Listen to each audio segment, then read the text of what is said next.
حضرت زبیر بن عوام رضی اللہ تعالیٰ عنہ فرماتے ہیں رسول اللہ صلی اللہ علیہ وسلم نے فرمایا یأخذ أحدكم حبله فيأتي بحزمة من حطب على ظهره فيبيعها فيكف الله بها وجهه خير له من أن يسأل الناس أعطوه أم منعوه او كما قال۔ بخاری شریف کی حدیث رسول ہے، حدیث مبارکہ ہے۔ ہمارے معاشرے میں تو ہم ان کی حوصلہ افزائی کرتے ہیں جو لوگ مانگنے والے ہیں، جنہوں نے نا پیشہ بنا لیا، پیشہ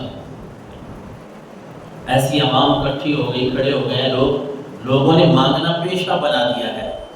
اور انہوں نے سمجھا ہے کہ اسی میں ہماری عافیت ہے کہ کون کمائے، کون جو ہے وہ اتنی محنت کرے، اتنا مشقت والے کام کون کرے۔ صبح اٹھیں اور کبھی محلے میں آوازیں لگائیں اور اللہ کا نام لے کر مانگتے پھریں، مانگ کے پیسے اکٹھے کریں، وہ سمجھتے پر یہی کچھ بہت چیز ہے۔ حالانکہ اس طرح جو پیشہ ور مانگنے والے ہیں ان کو دینے سے اللہ کے نبی نے منع فرمایا ہے۔ جو پیشہ ور لوگ ہیں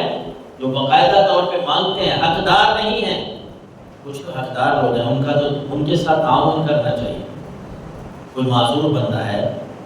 وہ جسم میں سے کسی کا حصہ نہیں ہے، وہ معذور ہے، وہ کر نہیں سکتا، کوئی بیمار ہے، اپاہج ہے، وہ کام کر نہیں سکتا، اس کی تو مجبوری ہے، اس کو تو بغیر مانگے دینا چاہیے، اور اگر اس کو ضرورت پڑے تو اس کو شریعت نے اتنی اجازت دی ہے کہ وہ کسی سے کچھ کہہ سکتا ہے کہ میری یہ مجبوری ہے۔ لیکن ہمارے جس طرح میں عرض کر رہا تھا، یہاں تو سیزن چلتے ہیں، اب گندم کا سیزن ہے تو مانگنے والے وہ بھی وافر مقدار میں آ گئے ہیں، پھر رمضان المبارک آتا ہے تو اس میں بھی مانگنے والے زیادہ ہو جاتے ہیں، پھر اسی طرح کوئی بھی ایسے خوشی کے ایام آتے ہیں یا غمی کے ایام آتے ہیں تو مانگنے والے جو ہیں وہ جگہ جگہ ہر جگہ پہ ہمیں نظر آتے ہیں، کھڑے ہیں مانگ رہے ہیں، انہوں نے یہ پیشہ بنا لیا۔ تو یاد رکھیں کہ اس طرح جو پیشہ ور ہیں، پیشہ ور مانگنے والے، ان کو دینا یہ ثواب نہیں ملتا اس سے، بلکہ ہو سکتا ہے ہم الٹا گناہ حاصل کر رہے ہوں، کیونکہ جن کا حق ہے ان کا حق ان تک پہنچنا چاہیے۔ ہمیں پتہ ہوتا ہے اللہ نے جو زکوٰۃ ہمارے لیے رکھی ہے نا، زکوٰۃ فرض ہے ہمارے لیے، اللہ اور اس کے رسول صلی اللہ علیہ وسلم نے جو ہمیں حکم دیا ہے بس زکوٰۃ ادا کرو۔ زکوٰۃ ہے دیگر نفلی صدقات جو ہیں،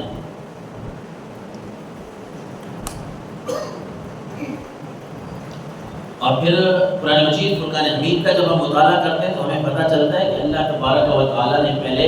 رشتہ داروں کے بارے میں فرمایا کہ اپنے رشتہ داروں کو سنبھالو۔ بندہ اگر سوچے نا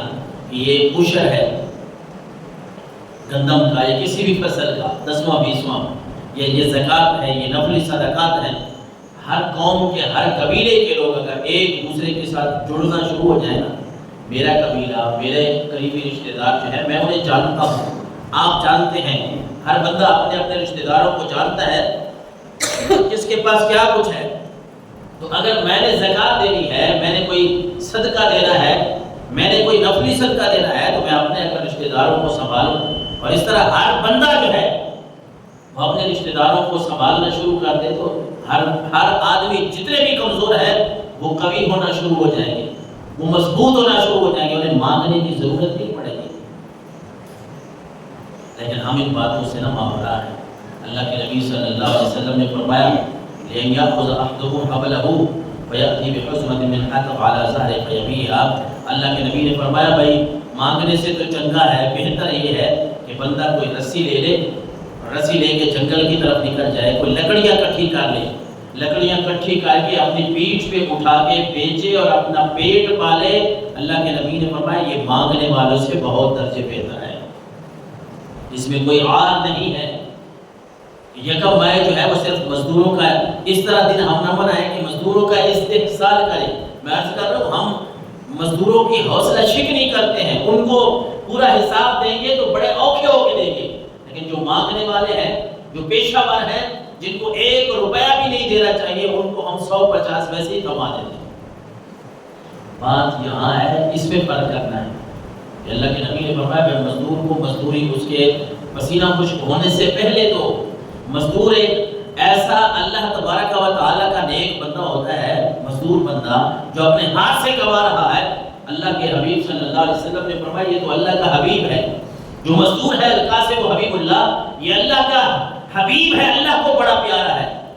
تو اگر ہم اس سے کام کروا رہے ہیں، کوئی بھی کسی جگہ پہ کام کر رہا ہے، مزدور ہے، اور ساتھ ہم دیکھتے ہیں موسم کی شدت ہے، سردی گرمی ہے، تو ہم اس کو اگر کچھ زیادہ دے دیں گے تو وہ خوش ہو جائے گا، اور اس طرح اس کا حوصلہ بڑھ جائے گا، یار میں اگر حلال کما رہا ہوں تو اللہ مجھے اس حلال کے ذریعے برکتیں بھی عطا فرما رہا ہے۔ کبھی بھی مزدور کی حوصلہ شکنی نہ کریں، مزدور کو آگے بڑھنے کی جتنے بھی ذرائع اور اسباب ہیں، یعنی ہم جتنا اس کے ساتھ تعاون کر سکتے ہیں کریں۔ کیا آپ کو پتہ ہے آج کے زمانے میں جو مزدوری چل رہی ہے، ہم اپنے ماحول کی بات کریں، اپنے پنجاب پاکستان کی، اور پھر اپنی مہنگائی کے اوپر بھی ہم نظر رکھیں کہ پھر وہ کس طرح سلسلہ چل رہا ہے، وہ پیسے ہم اس بات کو بھی مانتے ہیں اور کہتے ہیں کہ یار مہنگائی ہے، اور ہم یہ بھی کہہ رہے ہوتے ہیں یار اس زمانے میں اگر ایک دن میں 2-3 ہزار روپے بھی جیب میں ہو، وہ بازار تک جائے وہ نہیں ہوتا، جیب خالی ہوتی ہے۔ جو لوگ یہ کام کرتے ہیں، مزدوریاں کر رہے ہیں، ان کے لیے صرف ایک دن مقرر نہیں ہے کہ یکم ماہ آیا اور ہم نے ان کا نام لے لیا، ہم نے ان کی پوسٹیں، بلکہ یہ تو کیسا الٹ سسٹم ہے کہ جو مزدور طبقہ ہے وہ کام کر رہے ہیں، اس دن وہ کام کر رہے ہیں کہ کسی جگہ پہ ان سے ڈبل کام بھی لیا جایا ہوگا، ان کے حقوق بھی پورے نہیں ہوں گے، ان کو پتہ ہی نہیں ہے یکم ماہ جو ہے وہ یوم مزدور ہے، تو یہ ہوتا کیا ہے، اس دن کیا ہوا تھا۔